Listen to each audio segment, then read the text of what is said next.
All right, everything should be working now, everyone. If there's any other issues, please let me know. But yeah, maybe you can quickly give a quick intro again, since no one heard it the first time. Yeah, no problem.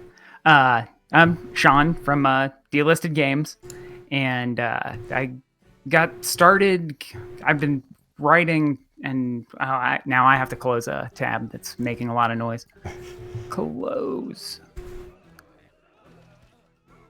Been writing about and kind of covering games in a not super professional way since the late 90s. Not many sites that are still around. So I don't know. It was never like a career. I guess it's always been kind of a hobby thing. But then blogging in some capacity then? What's that? Just blogging in some capacity has been a hobby then since the 90s? Yeah, pretty much. Yeah, I never did manage to get like paid well or anything for it or steadily. But then it was like 2006, my wife and I started Game Love, which is, I think it's still in the footer on the site. It's luv.com, but I haven't posted anything there regularly since, I don't know, a couple years ago, because Delisted Games kind of taken all of my time and energy in along these lines. And it kind of started from my personal YouTube channel. Back on when the 360 was the hot thing. I pretty much downloaded anything that was free, so I had at least demos of a lot of these games and started finding out that some of these weren't available anymore, and I was like, oh well, maybe I should load up these demos and record them, because not everybody can see this game or buy this game anymore.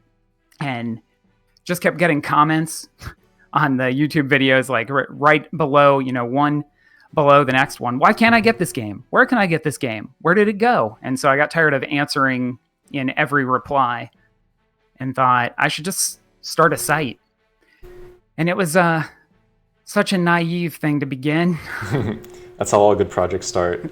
Do things that don't scale. Yeah, definitely.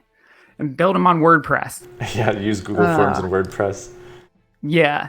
So, okay, so are you someone who's very passionate about archiving, preserving data, information, that sort of thing naturally, or did you sort of fall into that starting with games as your entryway? I definitely fell into it with Delisted Games. Like I'm yeah. Okay. Definitely not a natural archiving instinct. Oh, since then, I'm sure you've heard of initiatives like archive.org, and they have the MAME emulator to preserve all arcade cabinets online for free. Yes. So, yeah, what do you think about these efforts? I mean, they're pretty interesting, and I've been following them closely. Yeah, it's all fantastic. And any kind of preservation, there's a lot of stuff that's beyond, I'm trying to cover what is legally available. What a normal person could just go out and buy, or even like archive.org, you can get on a computer and, without having to install and, crack anything or, do any of that work. But I think any preservation efforts are well worth it, and they're all awesome. So that leads me to one of the first questions, which is that Internet Archive gets a lot of pushback on some of these things. So have you had publishers and developers give you issues with preserving their content, or is that really not an issue because you don't host it so much? Right. I'm not hosting anything, and I haven't. I'm not trying to backdoor into any way that I could see like a contract. I'm sure that those aren't. I don't know where they would say that in the like corporate intranets where all of those things are, where the juicy details about why things are delisted are stored. And I think any community or press contacts that I've reached out to, I pretty much get no response from, because they see, oh wow, Delisted Games, I don't want to tell this guy anything, or am legally not allowed to tell this guy anything. So I'm sure you have things you can't tell me about that. But then, let's just get into it then. What was the first game that made you start this? And then what are the games that you find most interesting, or the ones that have stood out to you the most over these years? Maybe we can go through them one at a time. Sure. It was definitely Scott Pilgrim versus the World, the game. Okay. That is like number one up until January. That is like number one most viewed on the site, like every day, every month, every year. And that was one that I had bought on, I think I own it on both, on PlayStation 3 and Xbox 360 now, but I had bought it because I thought it was cool. And it just turned out to be one of those that like I lucked into having access to it because when it came out, I think it got overshadowed, and it wasn't a big release or anything in 2010, and it just kind of grew like a lot of games do after it's delisted. It gets that like mystique, like this is a thing I can't have. So more and more people just wanted it, and I guess they still searched, can I play Scott Pilgrim? Where can I get Scott Pilgrim? And it led to me. Yeah, one thing I really like is that you do a little bit of investigative work to summarize like why it's been delisted, or when you can at least. I've seen some cases where it's a bit more vague. Yeah. So, okay, after Scott Pilgrim, I mean, did you have to spend a period where you went back and researched all these other games, or did this forum really take care of it and the community came together and started crowdsourcing these? It's all pretty much me. I still do all that research by hand. I try and do as much as I can before I post a game.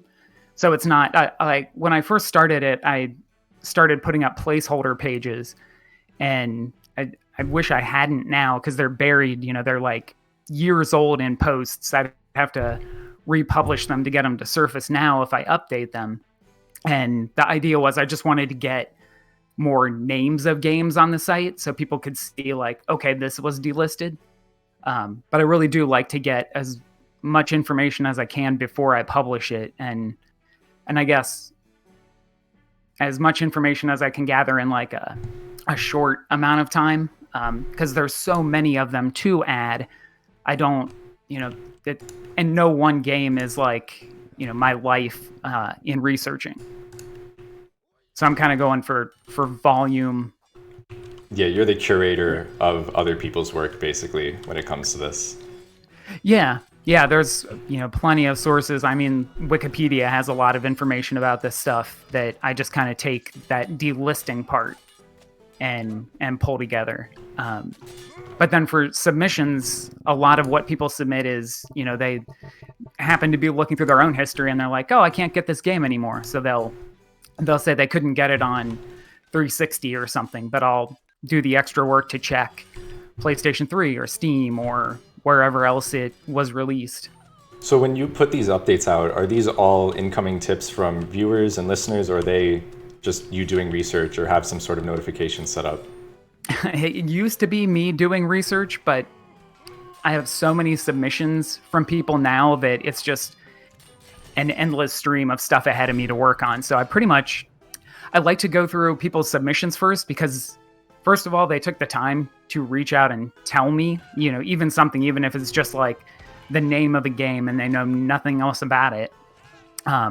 They took the initiative to tell me. So I like to prioritize the submissions, but then also there's so many games that I would never have gotten to. It'd be 10 years before I got to some of them just because they're not games that I was aware of or was into.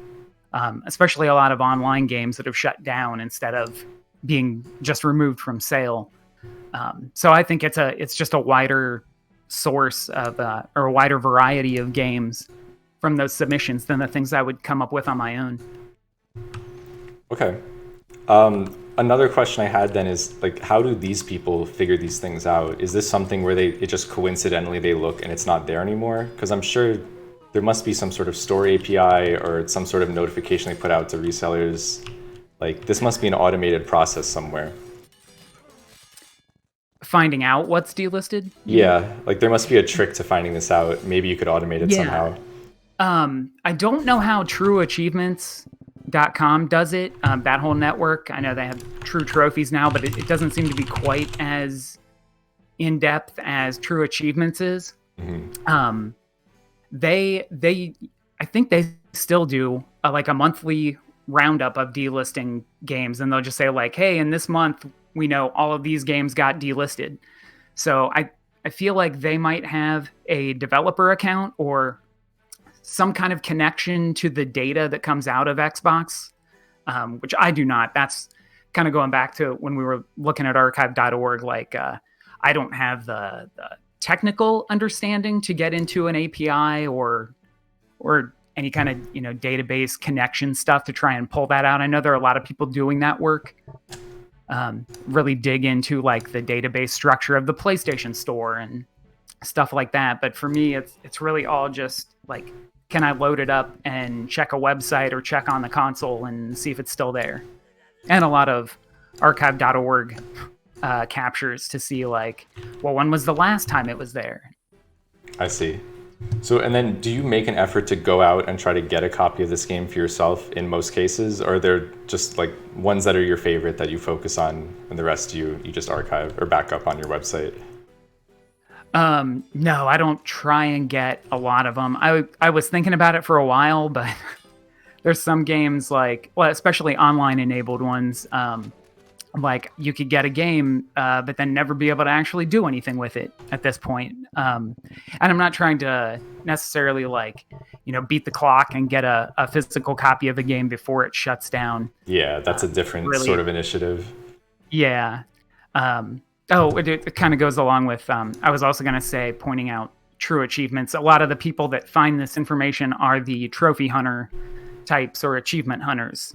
Yeah, that makes people sense, that are actually. out there like, yeah, because they want to get, if there are online trophies, they all try and prioritize those to, they're the ones taking like a 10-year-old game and they're like, all right, everybody, on January 15th, we're all going to get together and get this trophy finally.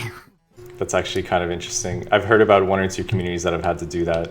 But do people do this for old consoles? Like, I don't know about the original Xbox. Is there still like an achievement network on there?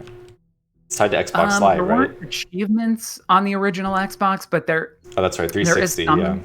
Yeah. Okay. Yeah. Yeah, I think so. There's still people in my research. I end up on True Achievements and those kind of forums like PSN Profiles has a lot of discussion between like trophy hunter people, and they'll be the ones that because they're looking at all of these games that have online trophies, and they'll see like, oh, they'll be the first to see the notice that says it's shutting down, in 30 days or something, but they'll still be out there trying to round everybody up for play a match with 100 people in it or something. Okay, so and then other than Scott Pilgrim, then what are some of your other games that you just felt very strongly about? We should save this information, or we should preserve this history. Oh my gosh. Well, there's 1,200 on the site right now. I'm kind of starting to lose track of everything that I've written about. You have written a lot of articles, yeah. Maybe, which ones have performed best for the public then? We can start there. Oh my gosh, it's Scott Pilgrim. And then if you scroll down a little bit, there's a post for like the 2020 recap that has like the top 5 in it. Yeah, that one with the graph. Oh, yeah, there. It's nice. got Scott Pilgrim was number 1, but Bookworm overtook it this year. The Bookworm series, people love that because it's got more of a casual reach, so it's got an even bigger audience of people that remember it growing up, and I'm sure at this point are telling their kids about there was this game with this green worm and it was real good. And, oh no, you can't get it anymore. Interesting. I wonder if puzzle games, mobile gaming, like the rise of that, has also been fueling interest in this. Probably, yeah. I mean, was this a mobile one? I don't remember which Adventures Deluxe is. No. Oh no, this Bookworm, is old. Yeah, there were 3 of them. And they were all PC games. And then Steam, and I think you could play them all on PopCap's website at one point, like Plants vs. Zombies and Peggle. Yeah, I remember that. Some of those early web games. I don't remember what platform I played Bookworm on originally. They did. I think there were mobile ones. That's one thing I've kind of not prioritized on the site is mobile games because I'm just one person and there are literally millions of games and apps. So I've just kind of tried to separate myself from that and just stick to PC and consoles. Yeah, I can understand that. Mobile's also just a whole other beast. It's so hard to find things, and things are live updating and being taken down and put back up under Yes. different names. Yeah. I mean, are there people who are still looking for original Facebook games like Farmville? I hadn't even thought of that one until recently. I'm sure there's still a version of Yeah. it. There was. They just shut it down or are shutting down the original Farmville. I forget what the date was on it, which is why I put it on the website. um, but yeah, mostly it's people commenting on what's on the site. So a lot of people commenting on Bookworm, but I'm sure those people, you know, some of them are also into Farmville and, you know, the other web games, Facebook games and stuff, the old like Portal websites. Yeah. Um, I guess also just since you have so much information in your head about all these games and their stories, what do you think the main causes of lost games are? Is it coming down to a developer publisher disagreement and them not wanting it to exist in some form? Or is there any link to something you can point to that would give a sense of if a game is at risk, I guess, of being lost? If it's a licensed game, like if it's based on a movie or anything that the game studio doesn't own, that's like the top of the list. Without a doubt, eventually that will be delisted. That makes sense. That's number one, and then it's like a tree of licensed content. So if there was a licensed song, like if somebody got a royalty free song that they put in there, eventually that song changes hands. Some other organization owns it, then they try and monetize it. They find out it was in this game, and they're like, "Hey, do you want to pay us however much it might be for every copy sold or going forward?" And they're like, "Yeah, no, this game's 15 years old. I don't need to pay you for that, so we'll just pull it down."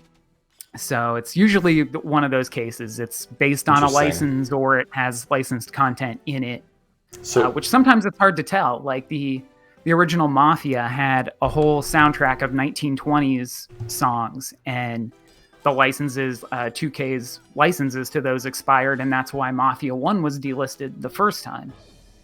wow. And then So they, I mean, is this a common thing that they don't make license lifetime? They make them for set periods? Like, for example, they radio music in Grand Theft Auto, is that going to expire someday? Yeah, they've updated the radio stations in Grand Theft Auto 4 a bunch of times to remove songs, Oh, which I didn't know Rockstar that. can do because they have tons of money to go to that length to, edit the game and push out an update to it on every platform. Like, I don't know if they did it on PlayStation 3 and Xbox 360. I don't know if they'd even be able to. But yeah, Rockstar's done that a bunch with Grand Theft Auto 4. That seems I'm not crazy to totally me. sure about 5. I feel like Yeah, there would it's be more of totally an crazy. uproar over that, just changing art. Like, you wouldn't see that in a movie, a TV show, any other medium. So I wonder why that's Right. okay. Yeah. I don't know for certain if that happens with movies, but that could also be why things leave streaming too. That's probably more like an overall license with the studios, which I think, video games being a newer industry than movies and books and music, like it will always be younger than all of those. I think it's still growing. And, we could get there where I hope we get there to where like music licensing and content licensing like that is a little more perpetual than it is right now, because it seems to be a 3, 5, or 7 year like licensing term for a lot of stuff, at least on the 360 and PS3 generation. That's usually about the time that a game will be delisted if it's something like that. It's like 3, 5, or 7 years after it came out, a lot of stuff will disappear. That's crazy. I actually had never heard of this as a phenomena before. I always thought it was something having to do with the storefront not cooperating or like the code being old. But this is definitely something unique to games. I've heard of other medium. Right. Yeah. I mean, I'm sure it happens with studios on like iTunes. Like things get removed because somebody left a record label and they own the rights, so the studio can't own the rights. But Yeah, it happens way more with games, it seems like. So, Um, oh, go ahead. go ahead. I was gonna say also games do get delisted because of that. Like there are some smaller Steam releases where the developer will get, they just feel like it's not a good game and they shouldn't be charging money for it anymore. So instead of making it free, which kind of screws over the people who already paid for it, and they don't want to have to deal with offering refunds to the people who paid for it, they'll just pull it down and kind of move on. But yeah, we can talk Um, about Cyberpunk if you want to then. I was going to ask a bit about that later. So, is that something you've ever seen before where a game is pulled for, I guess, the storefront's quality concerns? oh gosh, I'm glad I got Cyberpunk on the site today. I just finished that page earlier today.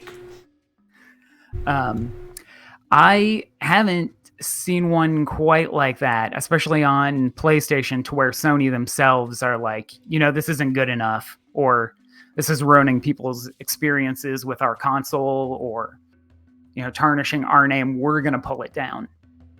There's a lot of questionable performance in a lot of the smaller releases that sneak onto the PlayStation Store every week. Yeah, those seem to and sneak by. the Xbox Store. It's not just Well, PlayStation. Xbox and PlayStation are more stringent than, say, Steam would be, though. So it's always surprising when one of those gets by. But then to take something like this and reverse their policy on it, like, I don't think I've ever seen something like this before. Right. Yeah. Nothing that major with like a big release like that. It's almost like anti-monopolistic complaint, too. Because if you have a storefront that just turns you down and another storefront's fine with you, like, I don't know, it's arbitrary, but they do have that power, I guess. Yeah. There's no standard for and quality anywhere written down. Right. I guess my thinking originally was this game was like hard locking a lot of PlayStations, which that's got to be like requirement number one for a game to be on the store is it doesn't break our hardware. That's a good point. That's a deal So breaker if it right was, there. yeah, it's pretty bad if it's just there were some reports I think of it totally bricking people's consoles, so that's not great. I don't know how widespread that was, especially compared to like some tiny release that might do the same thing just because it wasn't like properly compiled code or something. I don't know. It's still beyond what's been said publicly. That's really all that I know. Yeah, I wasn't sure if they confirmed the bricking, but I guess it was in some cases. Or maybe you can Right. attest I to that. mean, I caught an IGN video where they said in the process of their reviews, it crashed a bunch of times. It Okay. didn't brick a console. Yeah. So yeah, Either way, yeah, a that's lot bad. of yeah, It doesn't look good for Sony when their product crashes, even though it's not their fault. right. So, I mean, CD Projekt Red is one of the most infamous in recent memory. Any others from the last year that stand out? We can go through your Twitter feed. I'm trying to think of some of them. For like a major release or a surprising one. I guess which ones stand out to you over the last year? You're the best curator of this information. Oh boy. I was going to ask you beforehand, should I get some information together? We can just go through it right here. Just tell me what to search. Okay. If you go up to about again, about and then site additions, that'll be reverse chronological order of everything that I've added. So this is like every page that I've added to the site. I think the dates might still be messed up. When I redesigned the site in September, this plugin that does this, the dates got a little screwed up on, but the order is correct. Of course, Lego City already, Undercover. yeah. I didn't play this one, 3DS. I feel like is it another risk factor of being lost just being on a weird hardware like 3DS?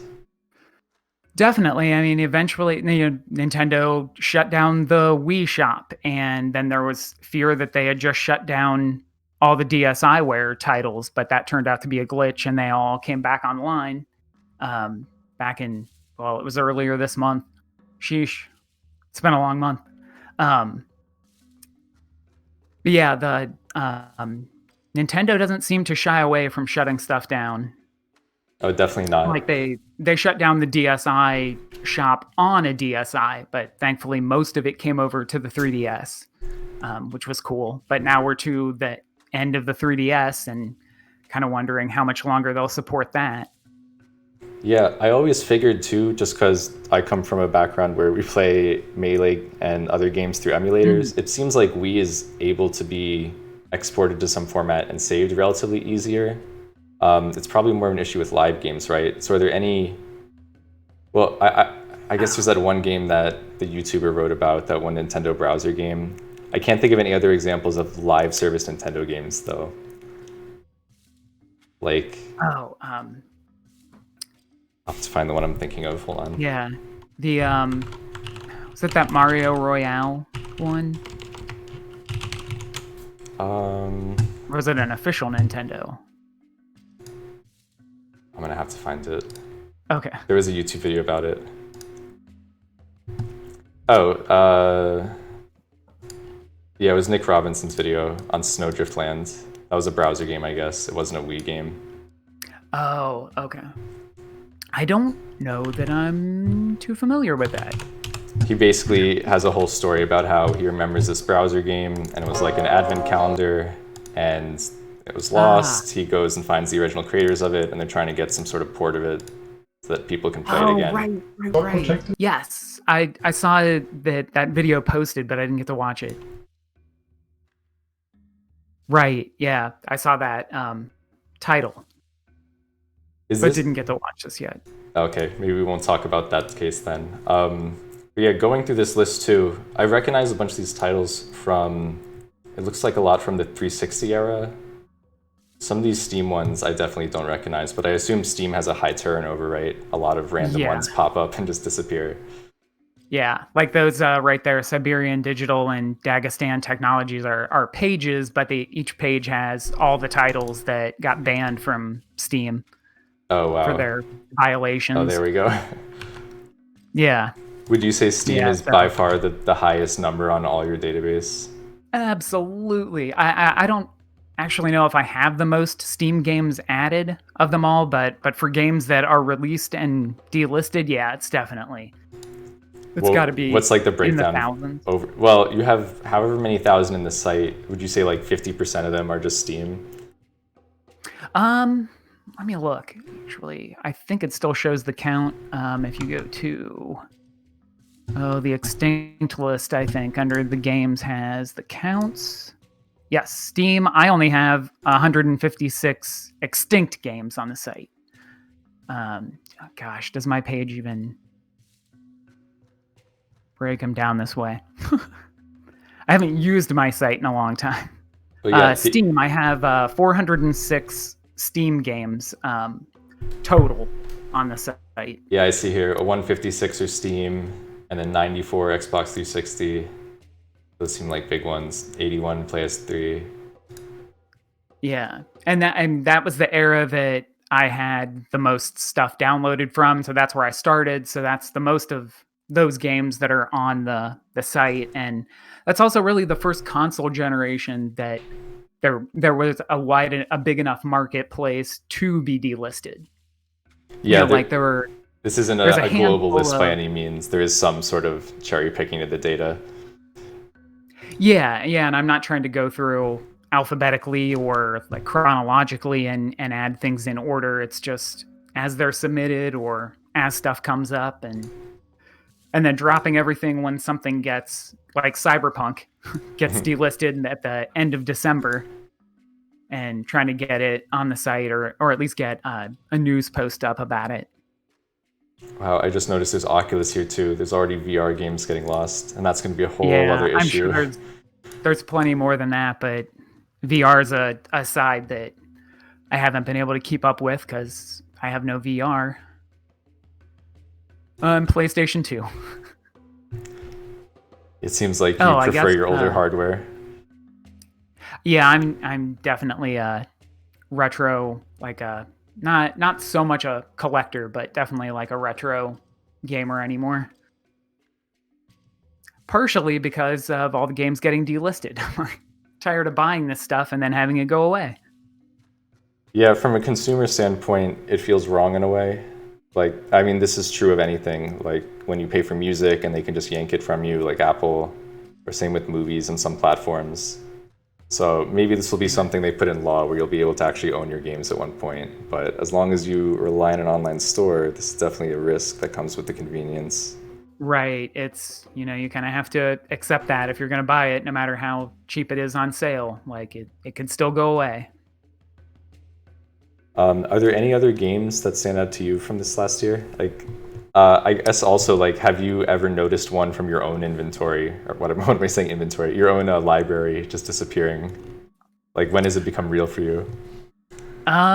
It was, back in that PlayStation 3 generation. Like, one of the other early ones was GTI Club Plus on PlayStation 3. I had, was recording videos of these demos and was like, man, I really should have bought this. This game is a lot of fun. Oh, you can't buy it. So I'm stuck forever with just the demo, which is like, one race around the track. There's a Wii version that you can get on disc, and there's a PSP version you can get on UMD. But the highest resolution, like the prettiest one on PlayStation 3, like I'll never be able to play unless I, dip into some quasi illegal territory. Yeah, we won't want to promote that on here yet. Yeah. Yeah, that was definitely another big one for me. And then some of the live games that have shut down. I don't play a whole lot of online multiplayer stuff, but there are a few that I really miss. Can you remember any like just batshit crazy stories that have come out of this too? Out of all these thousands of games, like the reason for them getting lost or delisted is just so crazy that you didn't believe it. Yeah, it's so much of like I'm sure a lot of games have a crazy reason behind them, but so little of it gets acknowledged because a lot of these people are still operating or working in the industry, and they don't want to step on anybody's toes or cross any lines by putting the story out there. The one thing, and I can't verify it because I've never been a Nintendo licensed publisher to have it happen to me, but apparently in 2018, Nintendo stopped renewing people's licenses on the Wii U eShop. So if you released a little game, like you could look up, oh no, what game is it? Type in Bomb. I think it's got Bomb in the title. Explodey Bomb? Yes, Explodey Bomb from Octarios Games. Yes. This was one of the first ones that I found out about. It looks like they just refuse to relicense people to keep their games on the eShop. And so they may have wanted to keep them on sale, but they weren't allowed to.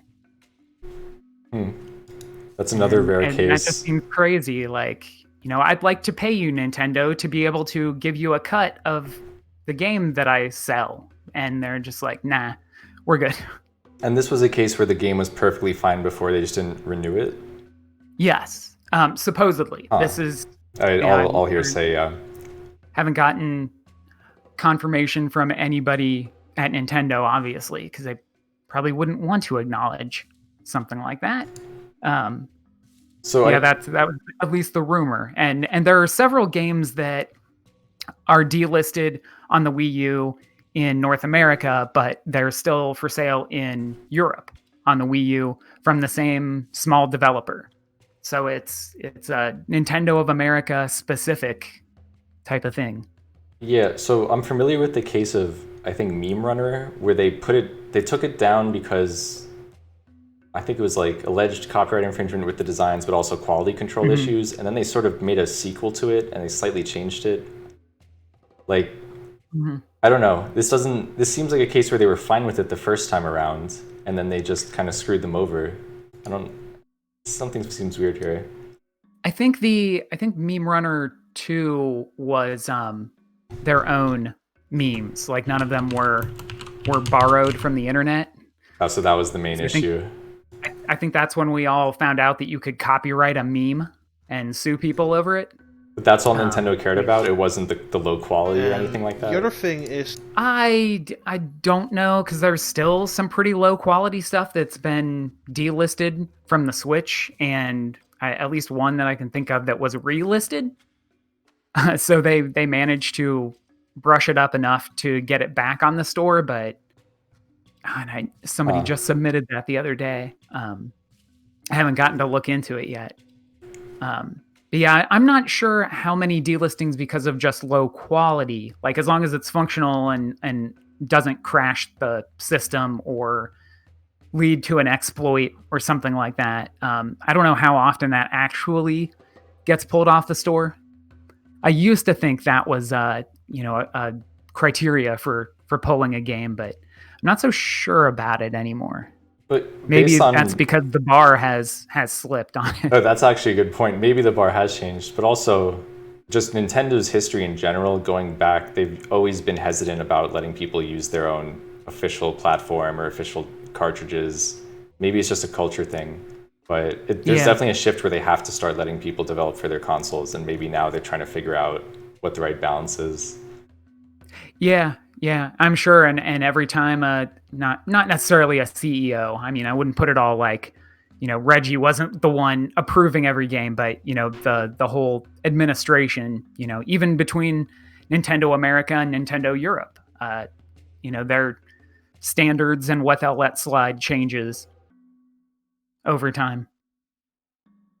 Yeah, and then Steam takes the complete opposite approach where they're more about access, I guess. I mean, well, Yeah, we have good in seen, some ways. yeah, they don't really censor for quality control. They have stepped in for censoring for like content issues and just like, I guess, more extreme cases.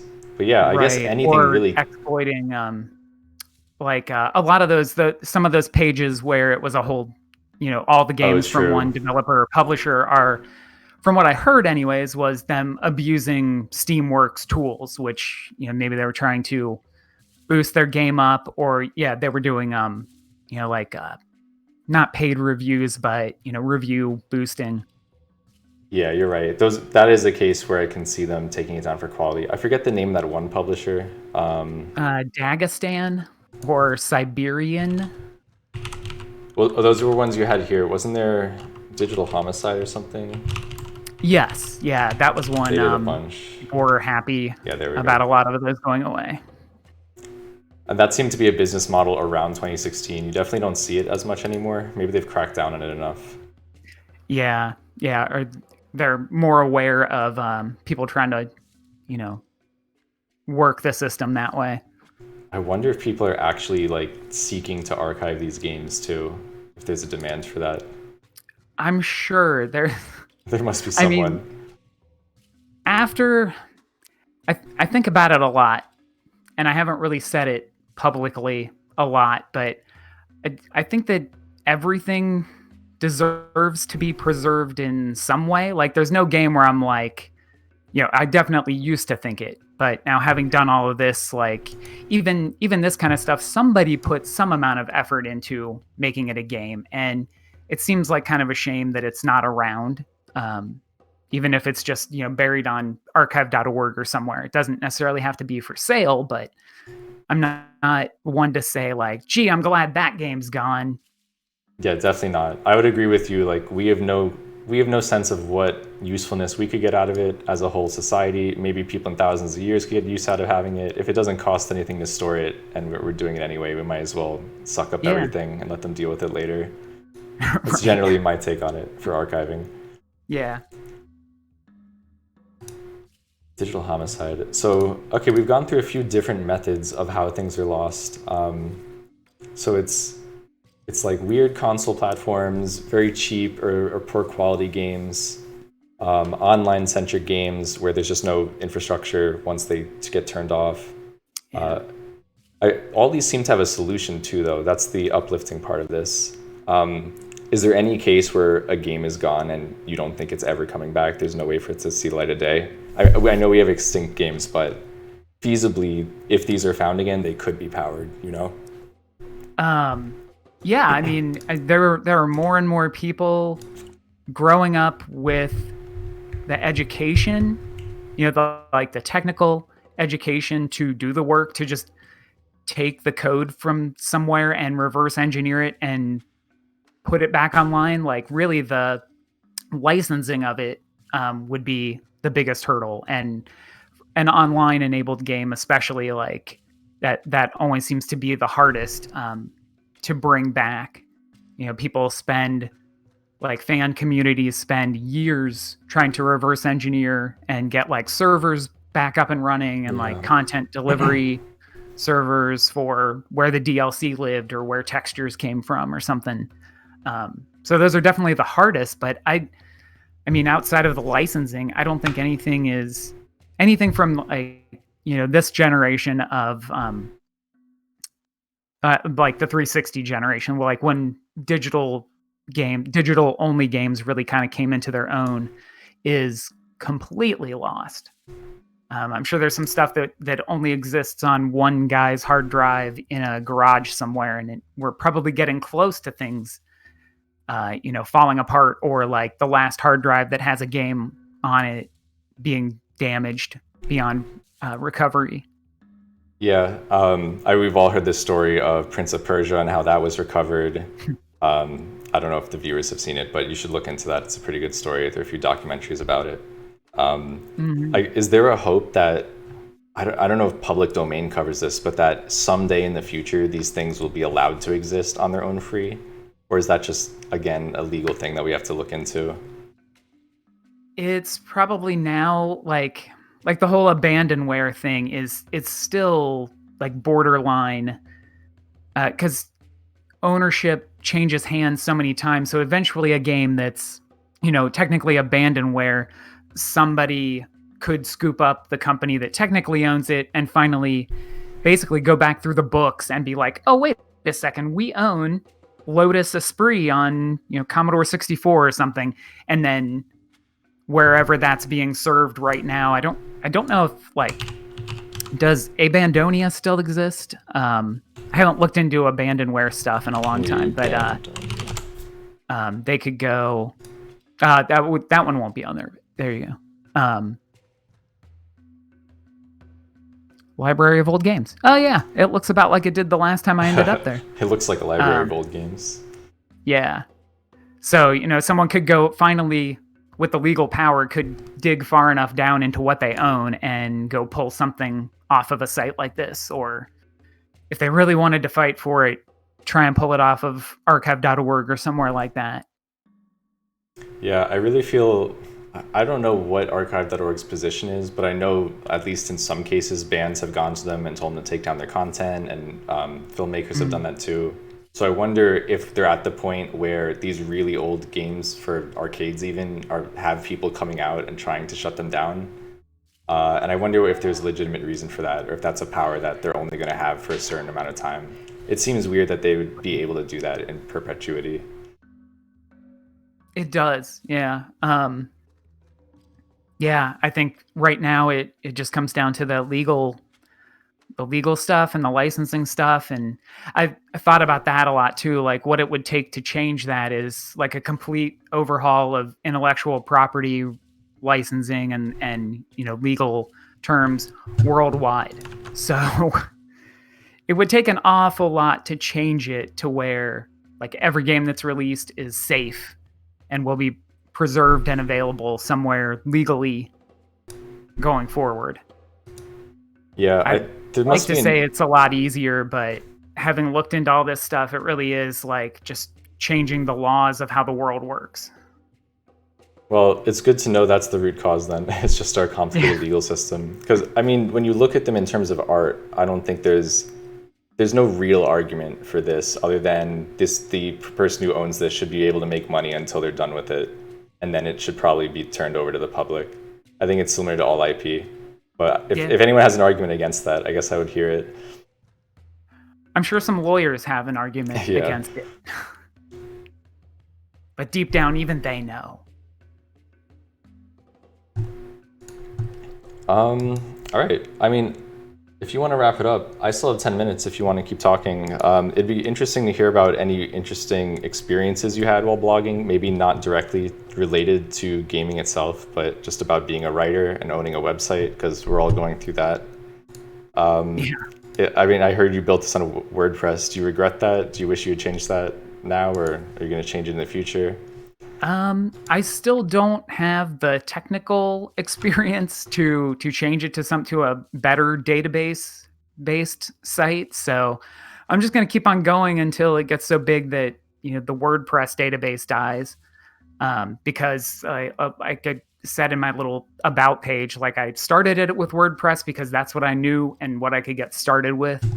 And so that's kind of where I'm still at. I'd rather get information rounded up and get it online than spend time learning and trying to develop especially a whole new website to then convert all this info into. Yeah, I'm sure you'll have a whole other hurdle of archiving this when WordPress changes hands or I don't know, depreciates someday. No. Yeah. Have you thought about making some sort of wiki or just taking an open source initiative to crowdsource this a bit more? And maybe that was like the original idea was for it to be like to just take the Wikipedia, open source and make my own wiki. But then that also came down to figuring out how a wiki is built. And so that's why I ended up with this website. But yeah, I mean, I'm it sure would be we could great. find someone to help you. Yeah. I think that would take a lot of time and effort off of you too, if you have just processing all these incoming forms. Right. Do you get a lot of form submissions each day still? I think you had a number before. Yeah. Every year, just like every other stat on the site, it doubles every year. So I think last year. Now let me go back to that post because that's why I made that post, so I didn't have to memorize. 263 submissions. Yeah. And I think the year before that was in the 100 range. So yeah, a lot of people, like the more people that find out about the site, realize this can happen, look back through their own, their purchase history and are like, oh, wow, I can't get this and it's not on this site. Let me yell it at this guy. Oh, that's exciting.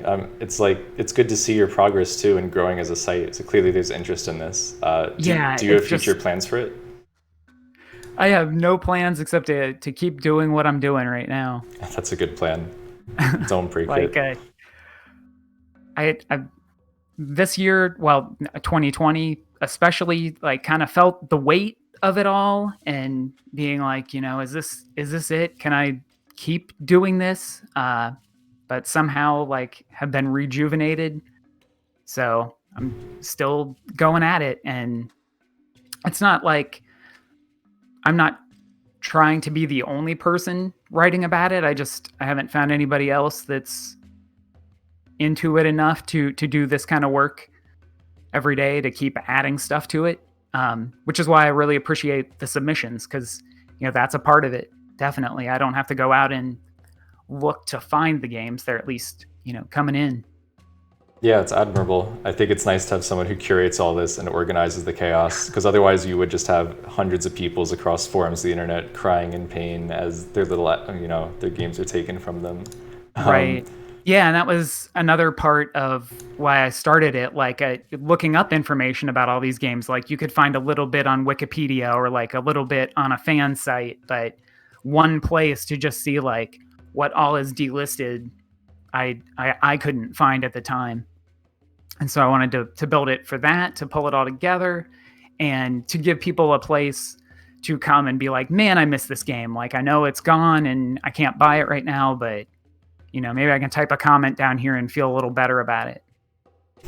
And then, let's talk to people about how they can support you. I see you have your YouTube channel here, Delisted Games. It looks like you upload clips of all sorts of different content, old soundtracks, old things I've never seen before. I was listening to this soundtrack before, actually. It was pretty good.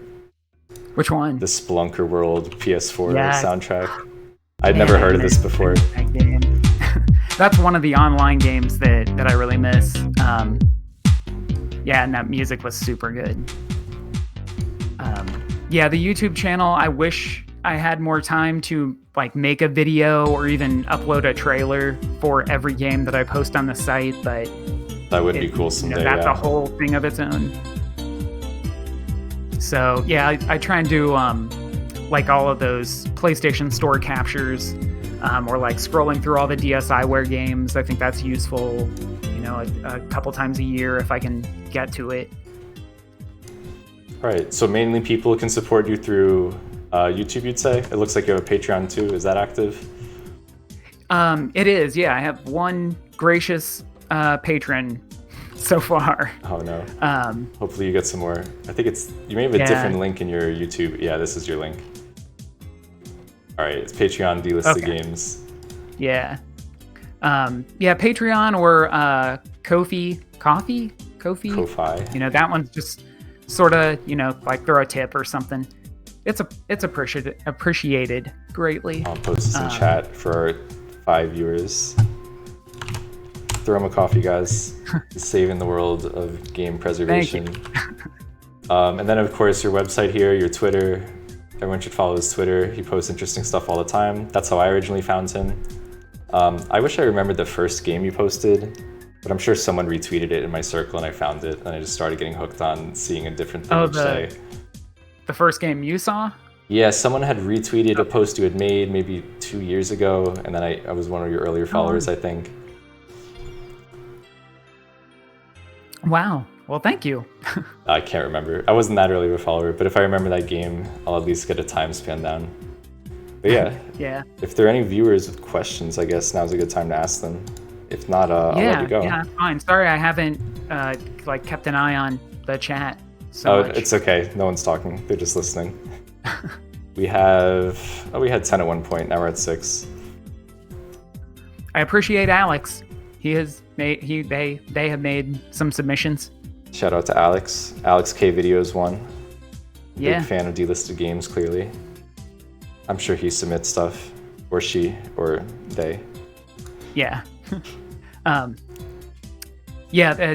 I try and credit people if they want a name, at the bottom of a lot of the pages. So I'm always happy to shout it out. I'm not the only one. Like I said, I'm not trying to take all the credit. I'm just the crazy one doing the work. The organizer.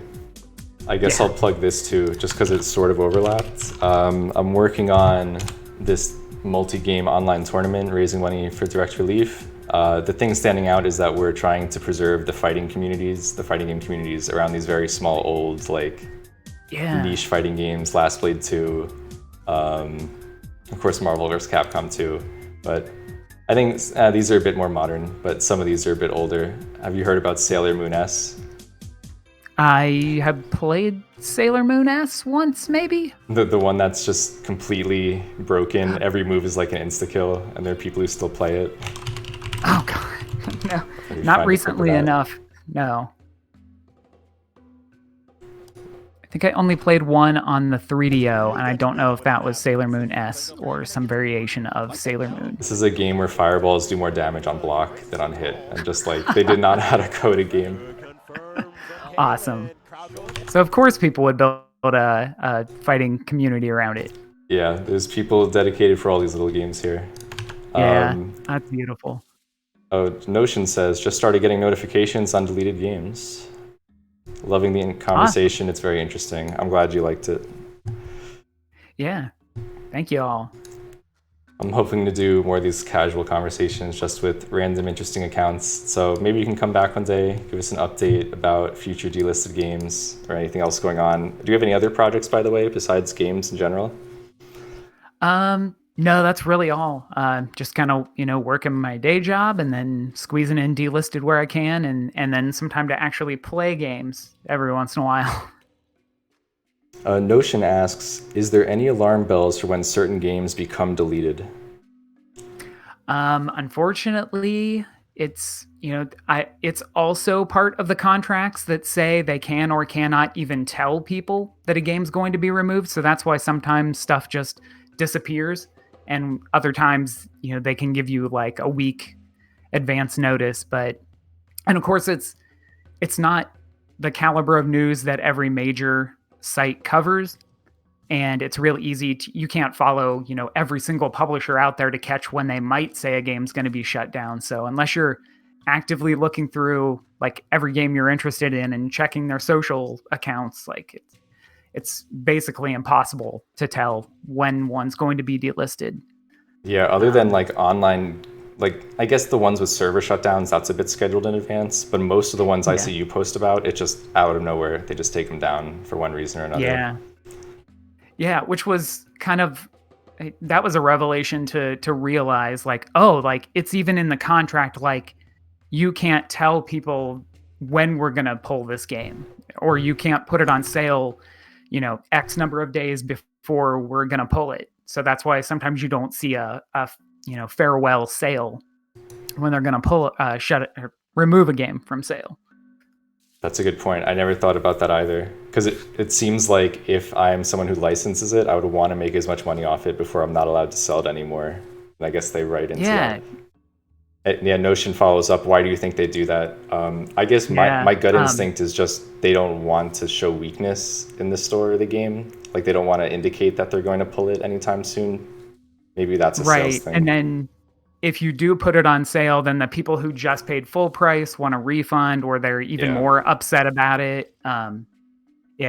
Stuff like that. One other thing that just kind of came to me recently thinking about, I don't have anybody's examples, but a lot of the games that like an individual person on Steam just removes their game because they don't feel like it's good anymore, or something like that. Like Flappy Bird. These are the people who make games. They don't just want to make one game and then support it for eternity. They're like the creative types, and they want to keep making games. And while they're making one game, they come up with 100 ideas for more games. And then having that, even if it's a creation they love, like having that, weight of like, I have to support this now. Everybody moved from Windows XP to Windows 7. Now I have to update the game. Now it's Windows 8. Oh, they killed Windows 8. Now I got to update it again for Windows 10. Like just taking part of you away to like support every game you've ever made to keep it online. Like that's a lot to weigh down on somebody who just wants to create things. So I can see a lot of people that are just like, 5 people a year buy this game. I'm just going to remove it so I don't have to, have that weight on my shoulders anymore. I can just get back to creating like I want to. Yeah, and we didn't even talk about mobile, but I know it's a very temporary culture. Like if you don't keep it updated, a store will just delist you automatically because you don't have the most recent APK or whatever they're looking for, security reasons. I'm sure there's similar on Steam. Yeah, like the 32-bit to 64-bit change in the App Store. Okay, but good question, Notion. Thank you. Hopefully that answers it. But yeah, I think in most cases, people are sad to see games just disappear. It always comes down to legal reasons, never like a malicious reason otherwise. Pretty much. Yeah. Yeah, like 90% of the time, I would say it's a legal issue somewhere along the lines. Oh, well. So I want to thank you for coming on, entertaining me, having a good conversation, teaching me some stuff. And yeah, let's everyone go follow him on Twitter at DelistedGames. And that's all for me. Want to say anything else before we say goodnight? No, just thank you very much for inviting me. I don't get a lot of interview type stuff, so it's really great to be on and talk about all this stuff. Kind of get some of it out of my head. Always come back sometime. I'll talk to you later. Yeah. All right. Thanks. Bye, Sean. And bye, chat. Bye. I'm gonna end it now. Have a good night, everyone.